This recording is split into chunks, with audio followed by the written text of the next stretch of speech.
A few weeks ago, a major U.S. tech company basically just turned off the lights for a software firm in Canada. Yeah, literally overnight. Right. It was, I think, 90 minutes notice. And their access to the artificial intelligence model that, entirely ran their business was just unilaterally revoked by the U.S. government. No warning at all. Exactly. No warning, no appeals process, just a sudden, completely catastrophic operational blackout.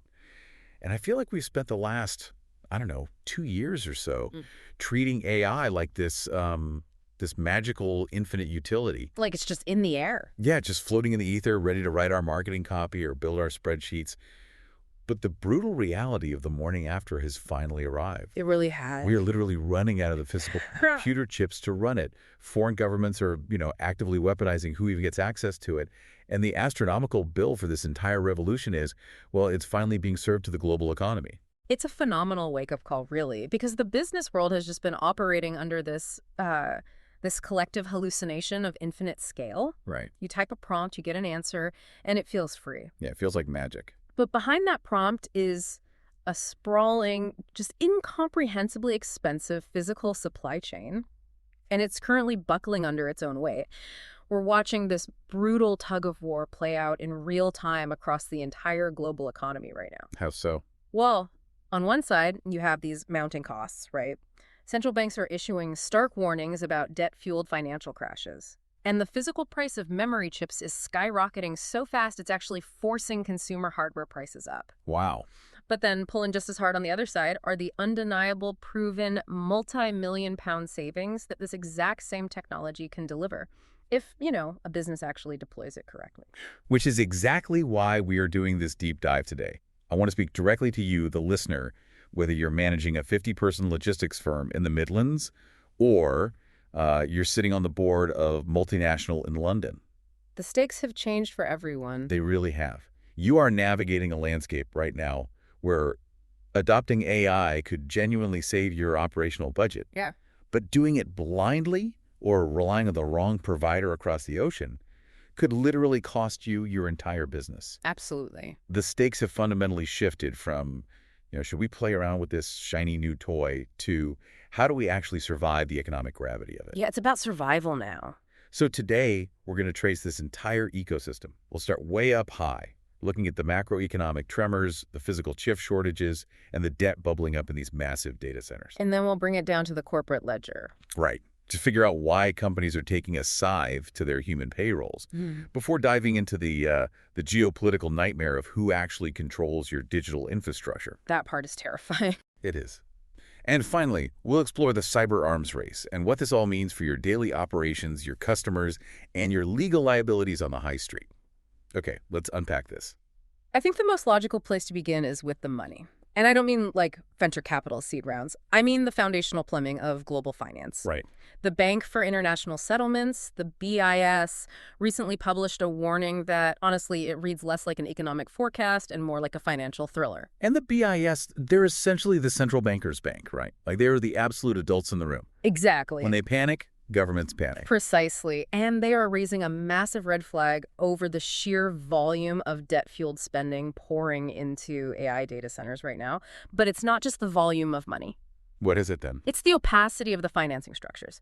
The BIS is explicitly drawing parallels to the 2008 credit crunch, the dot-com bubble of the early 2000s, and most tellingly, the British railway mania of the 1840s. Oh, I find that 1840s railway mania comparison so fascinating. It's a great historical mirror. Right, because back then, British investors just blindly assumed that simply laying down iron track was this guaranteed path to infinite perpetual wealth. Yeah, just build it and the money will come. So they borrowed incredibly heavily. They built these redundant tracks to absolutely nowhere. And when the passenger revenues didn't immediately materialize to service that mountain of debt, the entire system collapsed. And took a massive chunk of the Victorian economy with it. Exactly. Are we really doing the exact same thing right now with data centers? We are seeing a very, very similar psychological pattern. The BIS is looking at the tangled, highly complex web of relationships between the giant AI firms building the models, the shadow banking sector providing private credit, and the real estate developers who are physically building the data centers. Okay, so how does the web actually work? Well, what happens is a massive tech company, a hyperscaler like Microsoft or Google, signals that they need endless compute. So private equity and shadow banks rush in to lend billions to data center developers to build facilities to meet that demand. Sounds normal so far. Sure, but the BIS is asking the critical question. What happens if those tech giants suddenly decide to slow down their capital expenditure? Oh. If the hyperscaler stops buying, the developer loses their only tenant. Exactly. And if the developer loses their revenue, they default on those massive, opaque private loans. Right.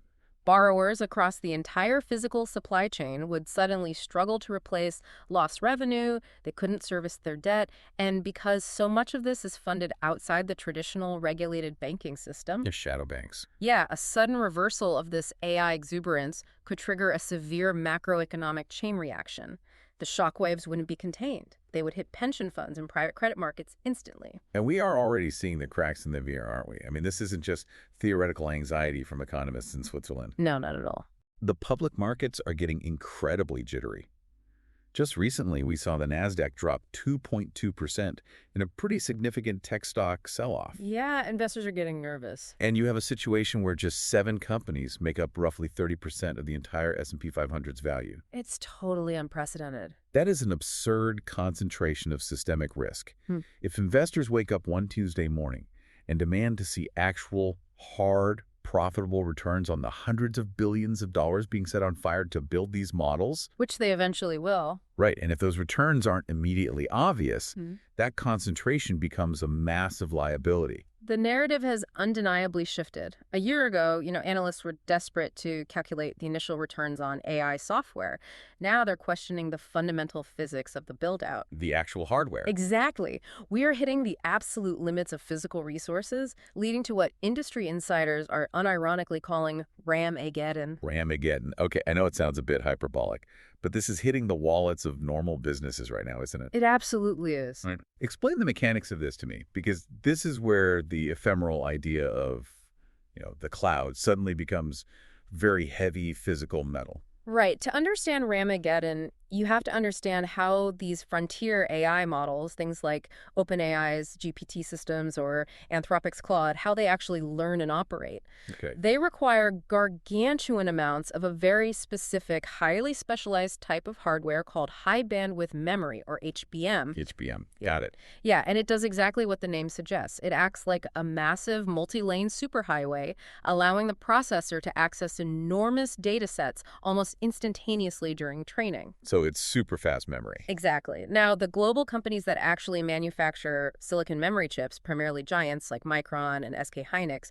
they are completely overhauling their fabrication plants to churn out this high bandwidth memory. Because that's where the money is. Exactly. Because the AI companies are willing to pay astronomical premiums for it. But, I mean, there's a finite amount of silicon manufacturing capacity on Earth, right? Yeah. You can't just spin up a new microchip factory over the weekend. No, it takes billions of dollars and years of construction. So that's the bottleneck. That is the bottleneck. Huh. Because they're prioritizing the highly profitable AI memory chips, they are actively crowding out the production lines for standard DRAM. Wait, what's Graham?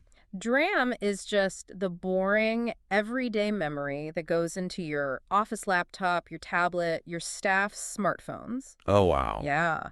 And as a direct mathematical result of that reduced supply, the cost of everyday DRAM surged by up to 98% in the first quarter of 2026 alone. Wait, 98%? Yes. We are talking about hyperinflation for basic computer components. We are, and analysts project it could climb another 60% in the following quarter. That is insane. And the downstream consequence of that is hitting the consumer market immediately, right? Oh, instantly. Apple, a company with arguably the most sophisticated and brutal supply chain leverage on the planet, has been forced to raise its prices. Even Apple couldn't avoid it. No, they explicitly communicated that they can no longer absorb these spiraling component costs.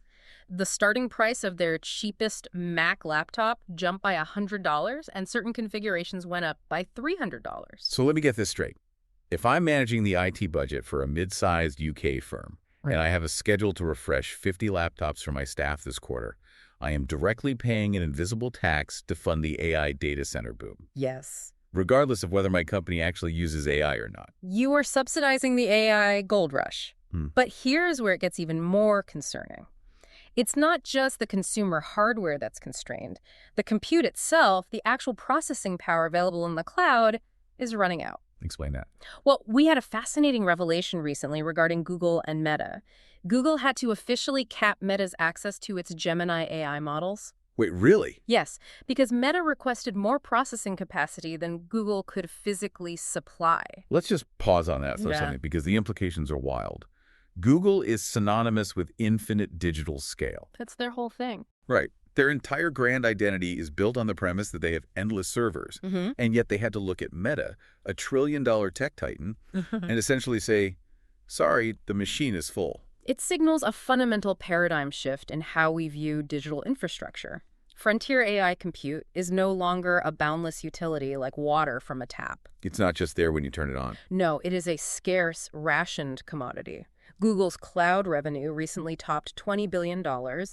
Their backlog of contracts has doubled to an astonishing $460 billion, and their CEO had to admit publicly that they are compute constrained. Compute constrained, that's a scary phrase. It is. And this absolute scarcity is driving the staggering national and corporate infrastructure races we are seeing right now. And staggering really feels like an understatement.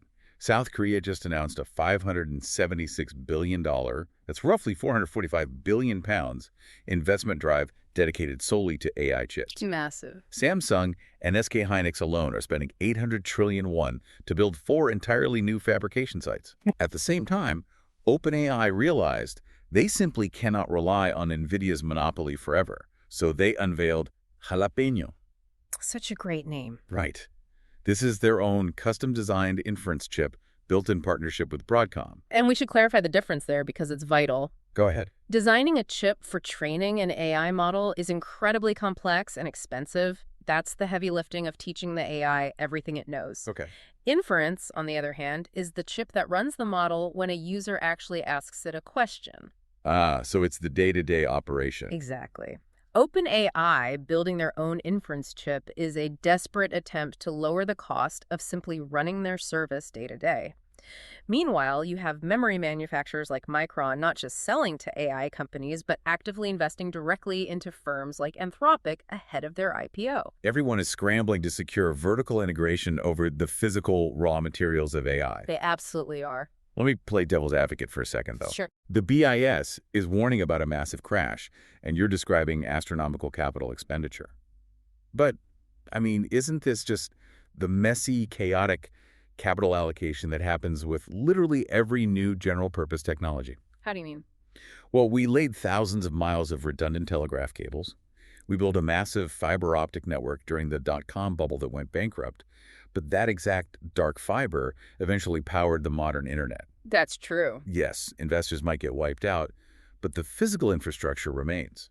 Does it actually matter to you, the listener, the average business, if the hyperscalers blow themselves up financing this? It matters intensely because of the speed and interconnectedness of modern shadow banking. Okay. In the 1840s, if a railway baron went bankrupt, it ruined a few wealthy industrialists and perhaps a localized bank. Right. Today, if a multi-billion-dollar data center project defaults, the contagion ripples through private credit markets, tech valuations, and institutional pension funds in milliseconds. It's instant. Furthermore, if you are a business building your entire operational workflow on top of an AI model, and the company providing that model goes bankrupt because they couldn't service their infrastructure debt, your business breaks overnight. That makes a lot of sense. So, the takeaway for the listener here isn't just macroeconomic trivia to sound smart at a dinner party. No, not at all. It's a direct operational warning. If you are integrating AI into your workflow, you can no longer assume that computing power will just infinitely trend toward becoming cheaper and more abundant. Exactly. You need to become obsessed with your cost per token. Right, tokens. Every single time you or your staff query an AI, it processes the text in chunks called tokens. Each token costs a fraction of a cent. Which sounds cheap. It does. But when you scale that across thousands of employees doing dozens of queries a day, that bill explodes. Meta is already implementing internal mandates telling its own staff to be sparing with their internal AI queries to control infrastructure costs. Oh, wow. If Mark Zuckerberg is actively worried about his internal token bill, every CEO should be. They really should. Which brings us to a rather grim causal link. This skyrocketing cost of computing, The billions pouring into concrete and silicon, and the inflating hardware prices. It isn't just a spreadsheet problem. No, it has real human consequences. It forces a brutal reality in the boardroom. To fund their massive AI infrastructure ambitions, major companies are taking a size to their human payrolls. It's a direct capital reallocation. Yeah. We are witnessing major blue-chip companies explicitly tying thousands of job cuts directly to their AI deployment.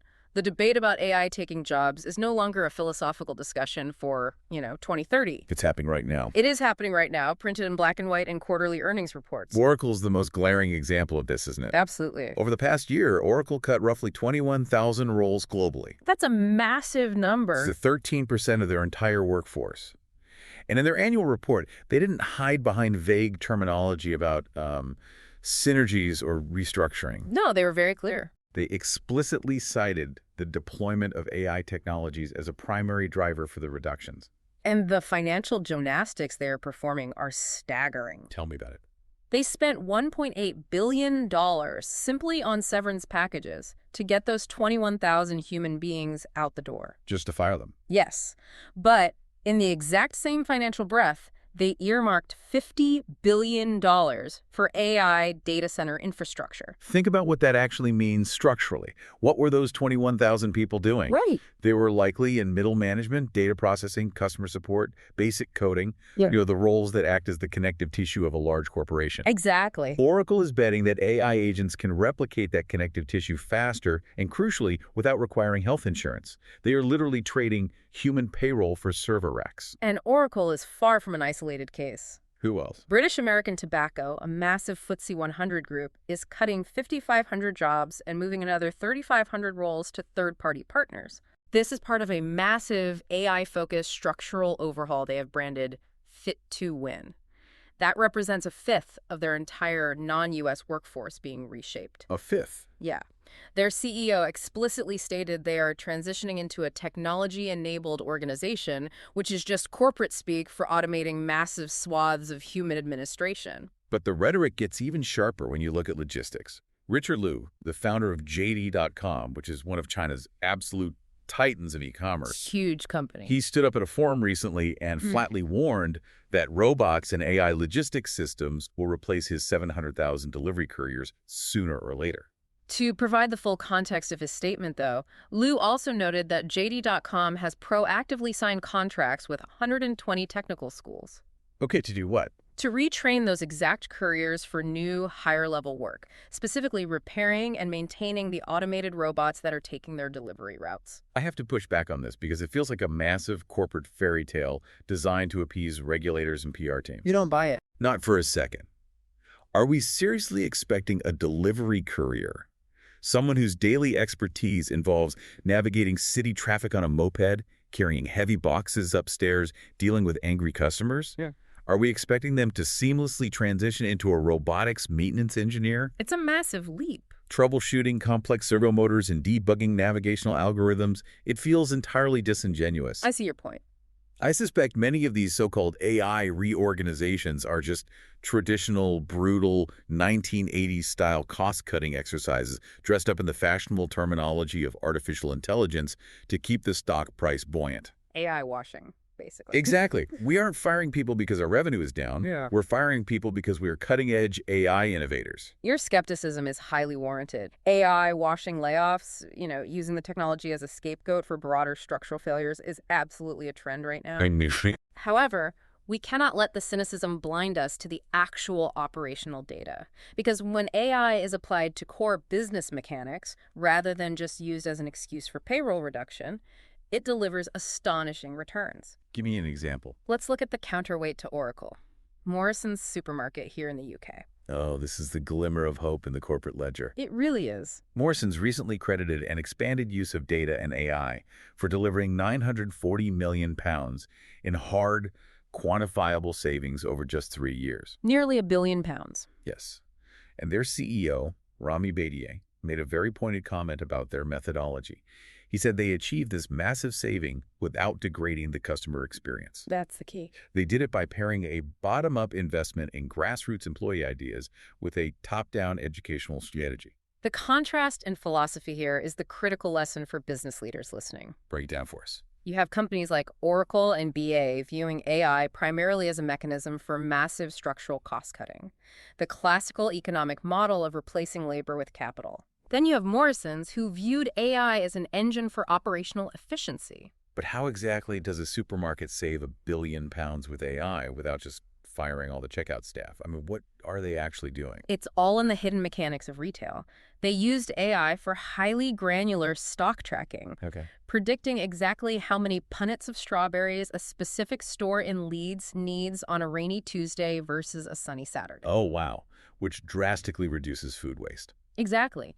They used it for dynamic pricing algorithms that react to competitor movements in real time, and for highly personalized retail media networks that serve targeted ads to loyalty card members. So it's all optimization. Yes. And crucially, they empowered their existing merchandising and logistics workforce to use these AI tools to find micro-efficiencies in their daily workflows. Which aggregate into macro savings. Precisely, rather than just using a top-down algorithm to eliminate the workforce entirely. But let's bring this down to the SME level. Oh. If you are listening to this and you run a 50-person manufacturing firm or a regional accounting practice, you aren't Oracle. Right. And you certainly don't have Morrisons' billion-pound scale. Yeah. And the reality on the ground for SMEs is wildly different from the headline. Very different. A recent survey by the Federation of Small Businesses found that only 8% of small UK firms had actually used AI to cut staff. That is a massive disconnect from the mega cuts we see in the FTSE 100. It completely shatters the narrative that automation automatically equals redundancy across the whole economy. It really does. And if we look at the broader European data, the European Central Bank surveyed 5,000 Eurozone firms and uncovered an even deeper layer to this dynamic. What did they find? Over 70% of these firms reported that they're using AI. But when you dig into the data, only 7% are using it intensively enough to actually see macro-level efficiency gains or productivity spikes. 70% are playing with it, but only 7% are using it intensively. I absolutely love this metric. It's very telling. For a business owner, that is exactly the difference between buying a gym membership on January 1st and actually going to the gym and lifting weights every morning. That's a perfect analogy. Just having a browser tab open with ChatGPT where your marketing intern asks it to write a tweet does not transform you into an AI-driven, highly efficient enterprise. Which leads us directly into what we might call the ghost AI paradox. Ghost AI. Yeah. There was a brilliant report by HCR Law and Sinem focused specifically on UK businesses.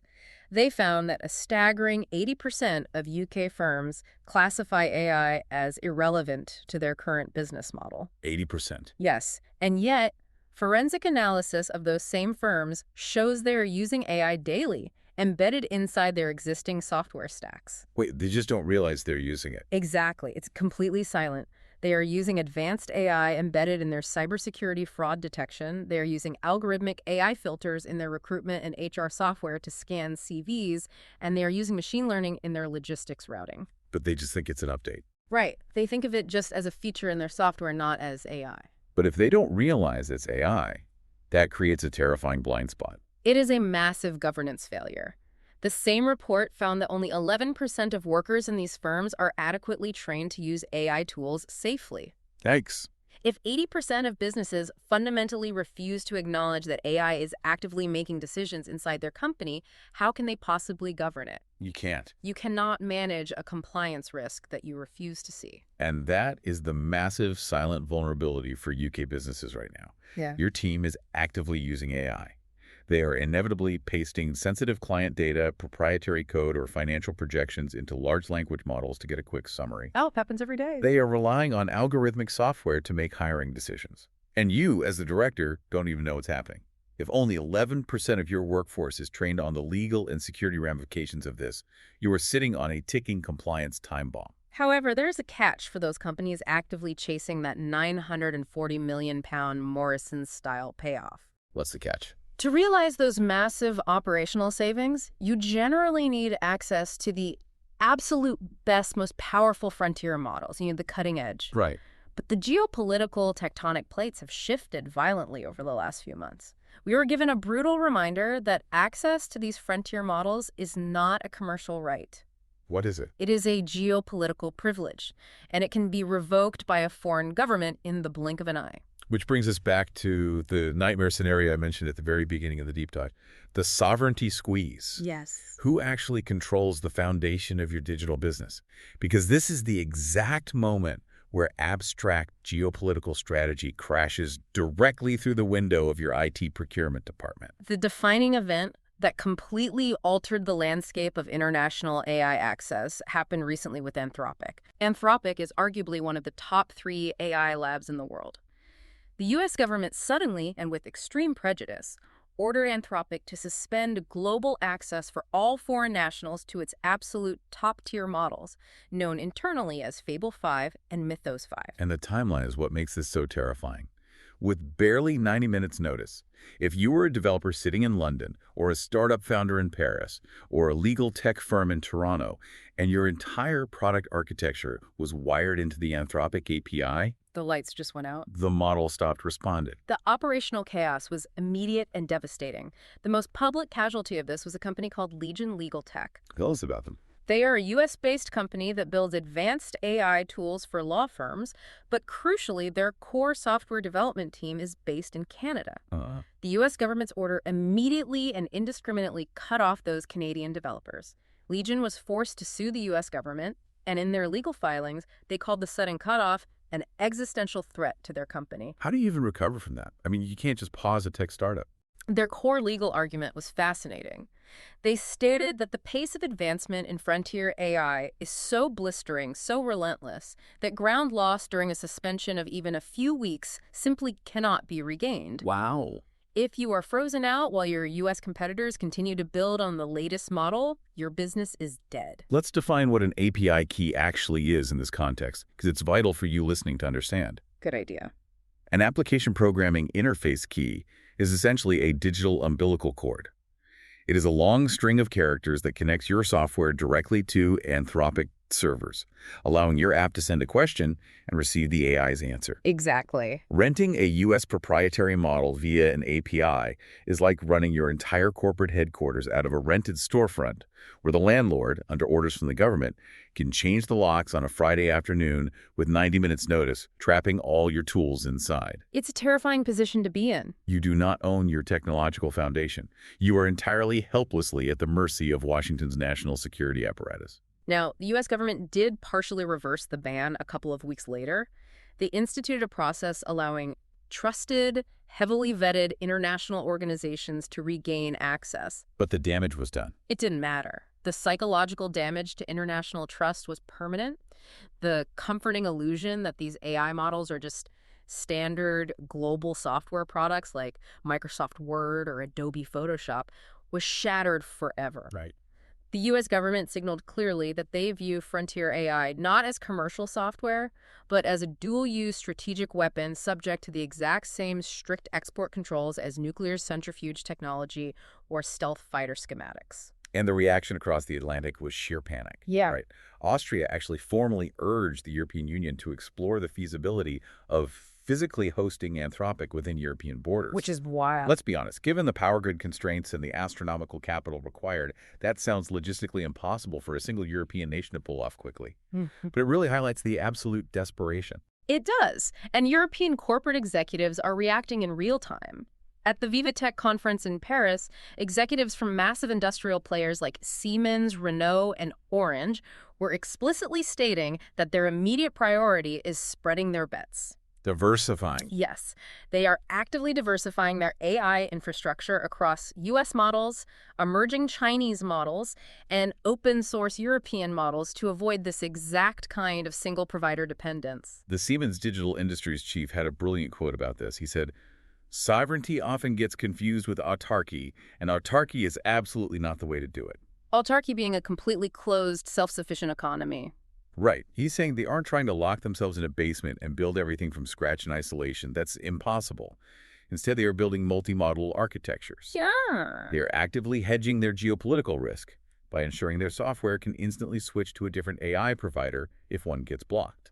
So the vital question becomes, where does the UK fit into this fracturing geopolitical landscape? Because on paper, the UK has an incredible advantage. We really do. London, specifically the area around King's Cross, is arguably the densest AI talent cluster in Europe. This is largely the legacy of the DeepMind mafia. Explain the DeepMind mafia. It's the brilliant engineers who stayed and seeded new startups in London after Google acquired DeepMind back in 2014.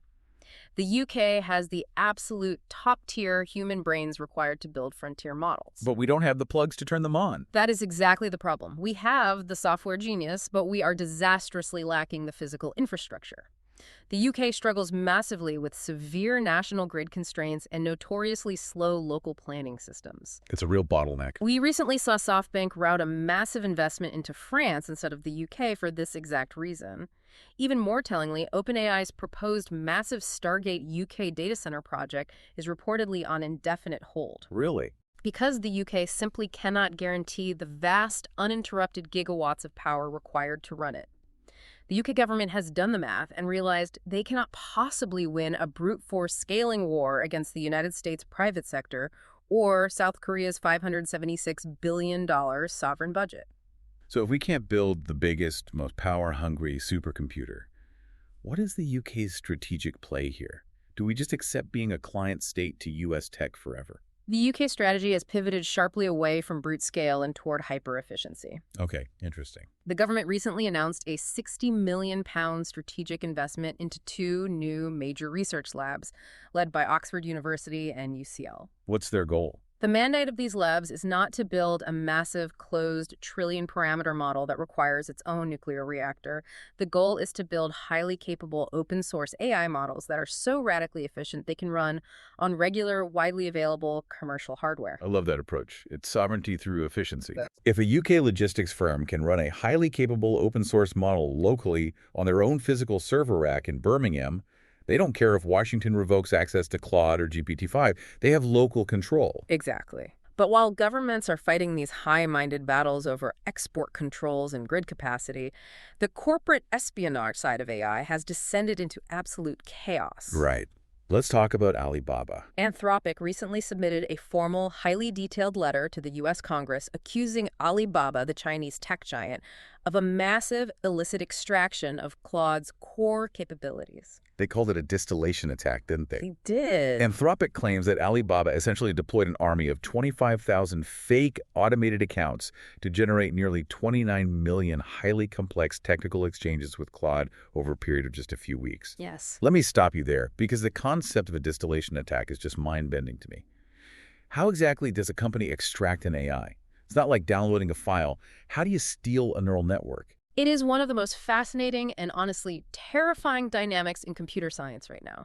Think of a distillation attack like a masterclass where a mediocre student is secretly recording a Nobel laureate. Okay, I like that analogy. Alibaba allegedly took a much weaker, cheaper, internally built AI model and programmed it to relentlessly interrogate Claude, the vastly smarter frontier model. Right. They had the weak model ask Claude nearly 30 million incredibly dense multi-step questions about advanced software engineering, logic puzzles, and complex reasoning. So the weak model asks the question. Claude provides a brilliant, highly nuanced answer. And the weak model basically reads the answer and updates its own internal wiring to mimic that brilliance. Exactly. The weaker model trains itself on the synthetic data, the brilliant answers generated by the frontier model.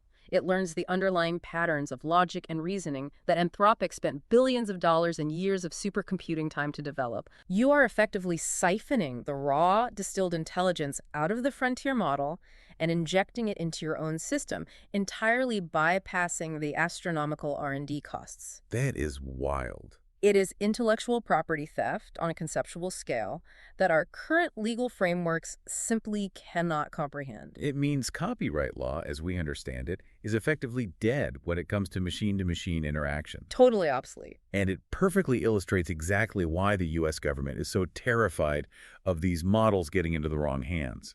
They aren't worried about China using Claude to write better marketing emails. No, of course not. They are worried about adversaries distilling the reasoning capabilities to upgrade their own autonomous systems, which brings us to the regulatory countermeasures. Yes, the EU is taking a different approach. Right, because while the U.S. uses export bans, Europe is trying to use antitrust law. The EU is currently moving to officially designate cloud providers like Amazon Web Services and Microsoft Azure as gatekeepers under their new Digital Markets Act. The EU regulators have correctly identified that cloud computing is the absolute non-negotiable prerequisite for AI deployment.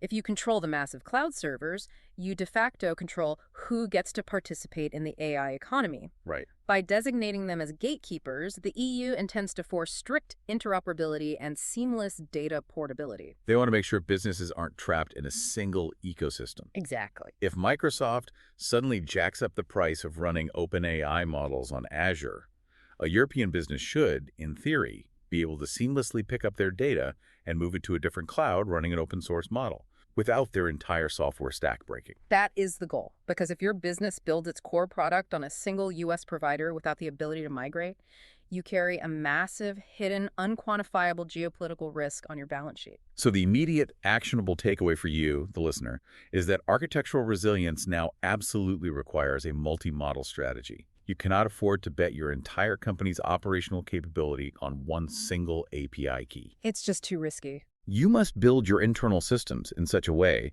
that if Anthropic or OpenAI or Google gets switched off by a regulator on a Friday afternoon, your system can automatically reroute your queries to a local open source model running on your own servers by Friday evening. But this raises a much darker, much more urgent question. What's that? We understand the economic value, but why is the U.S. national security apparatus so protective of these specific models? Why are they willing to issue draconian export bans with 90 minutes notice, disrupting global commerce? Because they know something we don't. Because they know something the general public is just beginning to realize. These frontier models are not just glorified chatbots analyzing spreadsheets. They are actively right now reshaping the global cyber arms race. This is where the story pivots from boardroom IT budgets to terrifying national security implications. It's moving so fast. The timeline on this is moving incredibly fast. Recently, the Five Eyes Intelligence Alliance, which is the incredibly tight intelligence sharing pact between the UK, the US, Canada, Australia, and New Zealand. Right, the closest allies. Yeah. They issued a rare, stark joint public statement.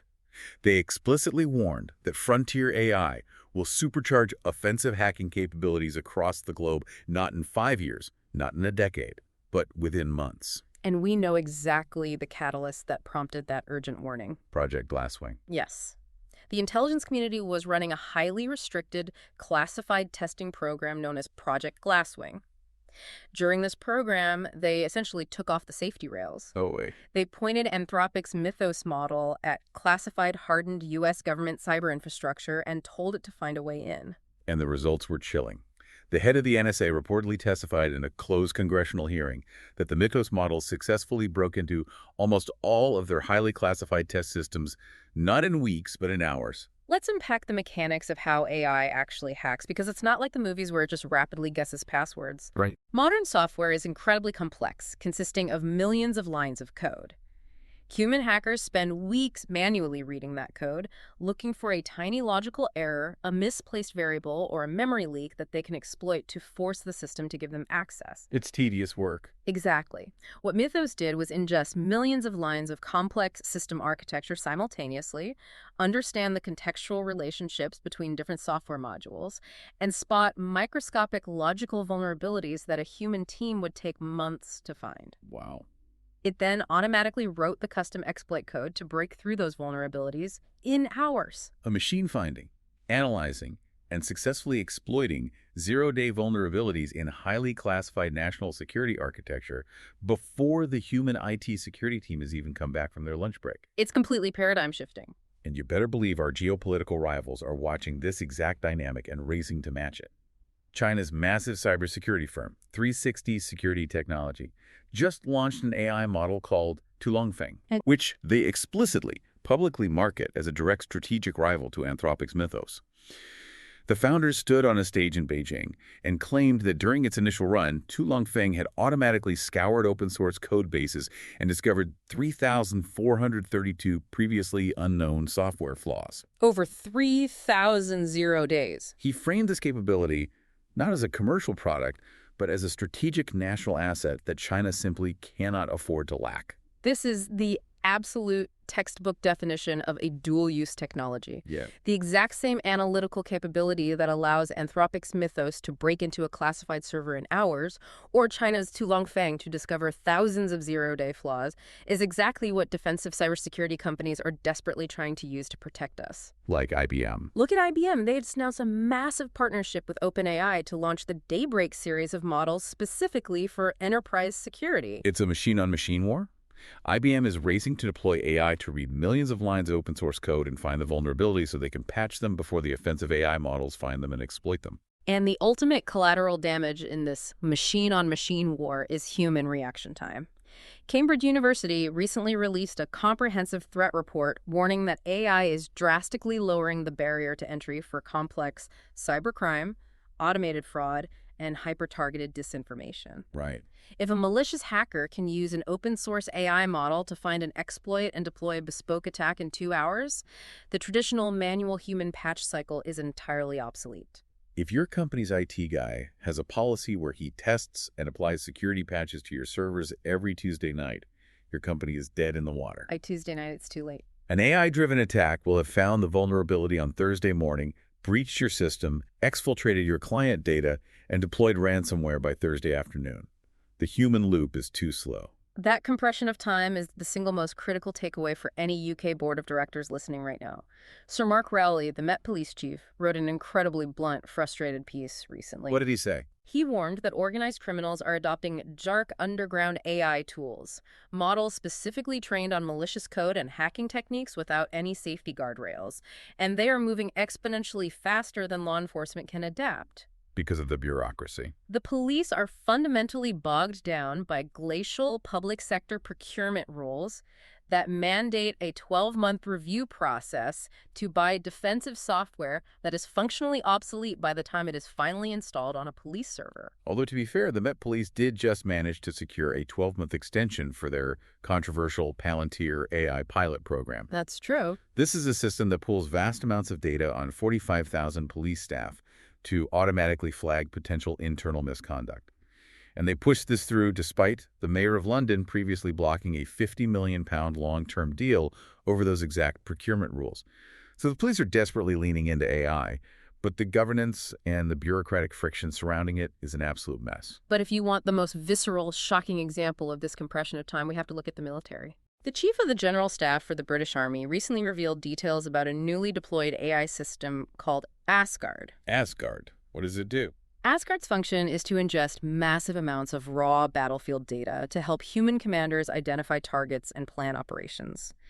He stated publicly that Asgard successfully compressed a core-level war planning cycle, a process that traditionally takes a massive staff of officers 72 hours to complete, down to just 1 single hour.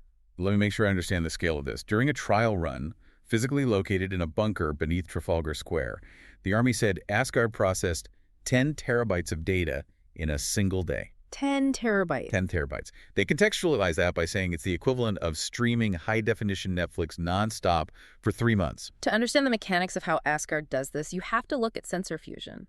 In a modern battle space, you have data pouring in from a chaotic array of sources. Satellite imagery, drone video feeds, intercepted radio communications, logistics supply chain databases, radar tracks. Right, it's overwhelming. A human staff takes days to manually collate that data, cross-reference it, and draft a cohesive plan. Asgard ingests all 10 terabytes simultaneously, uses computer vision to identify enemy armor in the drone feeds, uses natural language processing to translate the intercepted radio chatter, cross-references it against supply lines, and generates a fully actionable targeting plan in 60 minutes. I understand the technological marvel of sensor fusion, but let me pause you right there, because this is where the reality of this gets deeply uncomfortable for me. Go on. If the British Army shrinks the war planning cycle from 3 days of intense human debate and analysis down to 1 hour, what happens to human judgment? Or the generals just rubber stamping the machine's war plan? It's a huge concern. Because a human being, no matter how highly trained, simply cannot meaningfully verify the accuracy of 10 terabytes of complex targeting data in 60 minutes. If Asgard hallucinates and misidentifies a civilian convoy as a hostile supply line, and the human commander only has 15 minutes to review the plan before authorizing a strike, the human is essentially just a biological button pusher for the AI. You have just articulated the exact terrifying tension that military commanders, ethicists, and regulators are grappling with right now. When the machine moves that fast, meaningful human oversight becomes an illusion. It's physically impossible. And it is not just the military facing this. Financial regulators are feeling the exact same pressure regarding the speed of global markets.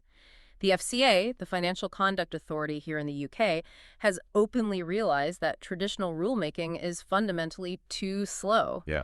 Their CEO, Nikhil Rathi, bluntly stated that parliamentary legislation will never keep up with the speed of algorithmic finance. So what is their solution? If they can't regulate fast enough, how do they police the market? They are pivoting toward what they call agentic AI as a first responder. We need to define agentic AI. This is a massive buzzword right now. How is it different from normal AI? A standard AI, like ChatGPT, is passive. You ask it to write a poem, it writes a poem, and it stops. It waits for your next prompt. An agentic AI is given a goal, and it has the autonomy to take actions across different software systems to achieve that goal without human intervention. Oh, wow. The FCA wants to deploy an agentic AI watchdog that doesn't just read reports, but actively monitors 1 billion rows of live market data a day.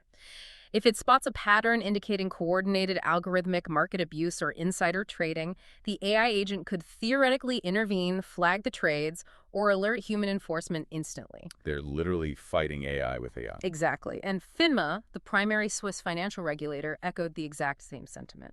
They stated that watchdogs absolutely must build and deploy their own proprietary AI tools just to keep pace with the hyper-advanced AI training algorithms used by the massive banks they're supposed to oversee. Wow. The technological gap between the regulated entity and the regulator is narrowing, but both are now fundamentally reliant on the exact same underlying machine learning architecture. So if you are a listener managing cyber risk, compliance, or operational security for your company, this is no longer a theoretical horizon scanning exercise for a white paper in 2030.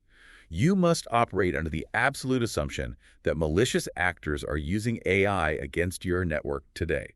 Without a doubt. If your defensive posture still relies entirely on manual human review, manual patching, and manual log reading, you will be violently outpaced. But while the stakes in national security, global finance, and cyber warfare are astronomically high, we cannot ignore that AI is also forcing massive, intimate shifts in the everyday, practical arenas of our society. Yeah, let's talk about that. It is fundamentally changing the courtroom, the high street, and the digital checkout.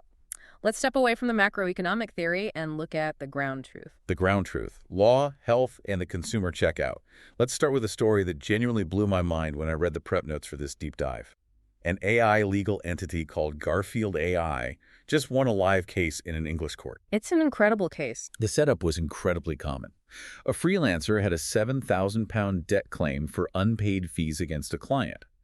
Now, usually, hiring a human solicitor to litigate a £7,000 claim would cost more in hourly fees than the debt itself, so small businesses are forced to just write it off as bad debt. It's a massive failure of the justice system. But in this case, Garfield AI managed the entire process. Let's break down exactly what the AI did, because it wasn't just giving legal advice. It executed the procedural mechanics of litigation.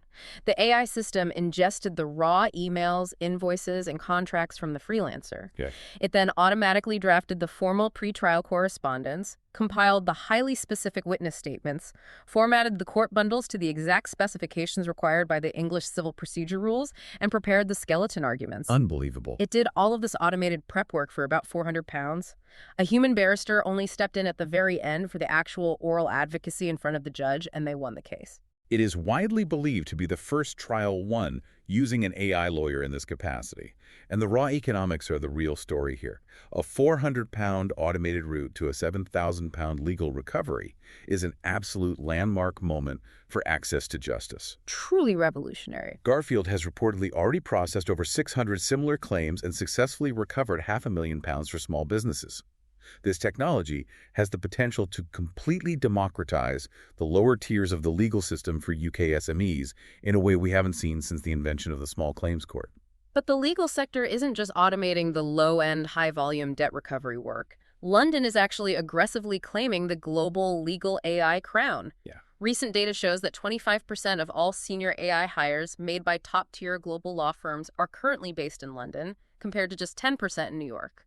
The City of London is making a massive concentrated bet that the global prevalence and structural rigor of English common law makes it the natural foundational training data for advanced legal AI. And what's fascinating is that we are seeing two entirely distinct opposing strategies emerge in how these massive law firms actually handle the technology. Yes, the build versus rent debate. On one hand, you have heavily funded tech companies like Luminance, who just raised another £56.8 million.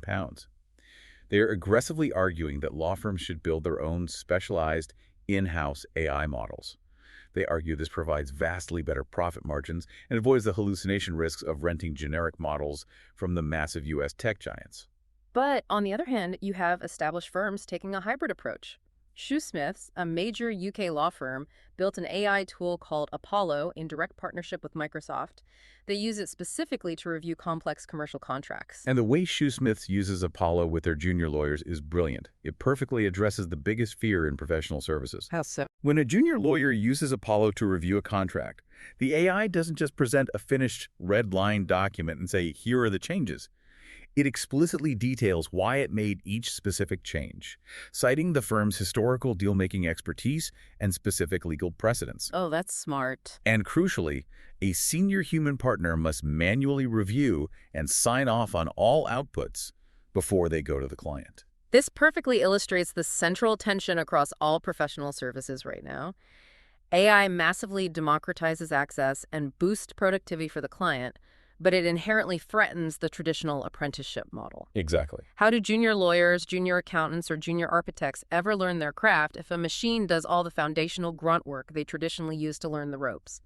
Shoesmith's approach, forcing the AI to explain its step-by-step reasoning and mandating senior human sign-off, is a critical, highly replicable template for keeping humans actively engaged in the cognitive loop while still extracting the massive productivity gains of automation. It is entirely about maintaining human judgment and ultimate liability. And we see this exact same push for structured, human-in-the-loop validation in healthcare. The MHRA, the UK's medical regulator, just launched a dedicated London AI sandbox. Right. They're allowing 10 specialized medical device manufacturers to test their AI diagnostic tools in live NHS hospital settings under incredibly strict regulatory oversight. The rationale there is purely empirical. Getting a CE mark or regulatory approval for an AI medical tool is practically useless if the individual NHS trusts don't actually trust the algorithm enough to buy and deploy the technology. The sandbox is designed to generate undeniable real-world clinical evidence to speed up institutional adoption. But the arena where this tension between immense technological capability and visceral human distrust is most highly visible is in retail and consumer psychology. Oh, absolutely. Let's look at how the UK public actually feels about interacting with AI in their daily lives, because the data is incredibly polarized. Very mixed feelings. UK shoppers are remarkably eager for AI to save them money. 48% actively welcome AI price comparison tools, and an impressive 64% are highly interested in agentic shopping tools that will automatically scour the internet, read reviews, and research complex product purchases for them. They love the utility. But, and this is a massive structural but for any B2C business listening, that trust thins out incredibly fast the closer the AI gets to the actual point of transaction. Tell me the numbers. A staggering 60% of UK shoppers stated unequivocally that they would completely abandon an AI shopping agent, and likely the brand associated with it, after a single mistake. Just one error. One strike and you're out. Exactly. Furthermore, only 26% of consumers are even slightly comfortable with AI-powered systems executing financial payments on their behalf. And 46% strongly object to the idea of brands paying for preferential placement within AI search results, demanding absolute transparency in how the AI makes its recommendations. I have to say, this makes absolute perfect psychological sense. As a consumer, I desperately want a tireless, brilliant AI personal shopper who can scour 1,000 websites in a second to find me the exact right winter coat at the absolute lowest price. Right, the research part. But I absolutely, under no circumstances, want that AI holding my actual credit card details. The exact moment an autonomous AI misinterprets a prompt and accidentally buys the wrong size shoes using my money, it is permanently fired. Humans will accept a recommendation from a machine, but we deeply resent ceding financial authority to one. And this resulting trust gap has severe, quantifiable economic consequences for the UK economy. The Federation of Small Businesses estimates that this deep-seated consumer anxiety, which is largely centered around data security, copyright infringement, and the opaque nature of algorithmic liability, threatens to derail a £42 billion a year prize for small businesses. 42 billion. Yes. These SMEs desperately want to adopt AI to streamline their checkouts and customer service, but they are terrified of the existential brand liability if AI hallucinates, offends a customer, or makes a transactional error. And that profound anxiety isn't just limited to the checkout counter. It extends to the very fabric of how we perceive truth in society. AI voice cloning technology is advancing so rapidly that it is entirely outpacing the sluggish reality of UK copyright law. It's a huge problem for creatives. We had the harrowing case of a Bristol-based voiceover artist named Faye Dicker. She discovered that her exact voice had been digitally cloned without her consent and downloaded over 900 times on a US-based platform to generate synthetic audio. And when she tried to fight it, she hit a legal brick wall. Legal experts are actively warning that our current laws, which rely on a patchwork amalgamation of GDPR privacy rules, traditional trademark laws, and outdated copyright statutes designed for the printing press, are totally, woefully unfit to police synthetic media and biometric theft. And the psychological toll this is taking on the next generation is genuinely depressing. A recent comprehensive survey of young people in Scotland found that over 80% view deepfakes, AI voice cloning, and online misinformation not as a shocking anomaly, but as a normal, daily, relentless erosion of objective truth. It's just their reality now. Almost 70% of them worry deeply about being manipulated by inaccurate AI-generated information, and they are actively, loudly calling for tougher government regulation of both AI platforms and social media algorithms. When the youth demographic, the digital natives who traditionally champion technological disruption, are actively begging the government for more regulation and guardrails, you know the foundational trust paradigm is severely broken. Which brings us to a critical juncture and the perfect moment to pull all these disparate threads together. We have traversed a massive landscape today. We really have. AI is undeniably a technology of wild, unparalleled extremes right now. On one hand, it is a genuine miracle of operational productivity. It is a technology that can empower a supermarket workforce to find £940 million in efficiencies without mass layoffs, and it can democratize the legal system, winning a freelancer's court case for a mere £400. But on the other hand, it is a technology that requires such massive, world-altering physical resources that it is triggering central bank warnings about global financial contagion and driving up the price of silicon chips across the economy. Yeah. It is a technology that is currently being used to justify thousands of job cuts at major corporations, sparking bitter international sovereignty disputes over who controls the digital infrastructure, and supercharging the cyber warfare arms race to a speed where human defensive reaction is mathematically obsolete. So if you are a UK business leader, a manager, or an entrepreneur listening to this deep dive, what is the ultimate actionable takeaway? The reality is that the primary bottleneck for your business adopting AI is no longer the capability of the technology. It's not about if the AI is smart enough. No. The frontier models are smart enough to do the work today. The actual bottleneck is governance, organizational trust, and architectural resilience. Exactly. Can you effectively govern the silent, embedded ghost AI that your staff is inevitably already using in the shadows? Right. Can you design an AI customer experience that is transparent enough to earn your customers' trust, knowing that 60% of them will abandon you forever after a single algorithmic mistake? Right. And crucially, do you have the multi-model resilience to ensure that a foreign government can't just switch your business off on a Friday afternoon over a geopolitical spat? Which leads perfectly to a final framing concept. There was a recent internal memo from JP Morgan, one of the most technologically advanced banks in the world. They stated that as they deploy AI to write more and more of their foundational software code, the traditional disciplines of human engineering and rigorous automated testing matter more, not less. Really? Yes. They explicitly noted that they now hire engineers primarily to know what complex code actually needs to be written and to verify its safety rather than just paying them to physically type it out. The critical bottleneck of human value has shifted entirely from the brute force creation of content to the high-level validation of output. That is a phenomenal insight to end on. The value is in the validation, not the creation. So, as you, our listener, rush to integrate and automate your business to survive this massive economic transition, I want to leave you with a final thought to mull over. Think back to that terrifying restaurant bill after the honeymoon. As you look at the cost of competing in this new era, is your biggest existential risk moving too slowly and getting outpaced by a competitor? Or is your biggest risk eagerly handing the operational keys of your business over to a machine long before you've built the human guardrails necessary to actually steer it? Thank you so much for joining us on this deep dive into the AI reckoning. We shall see you next time.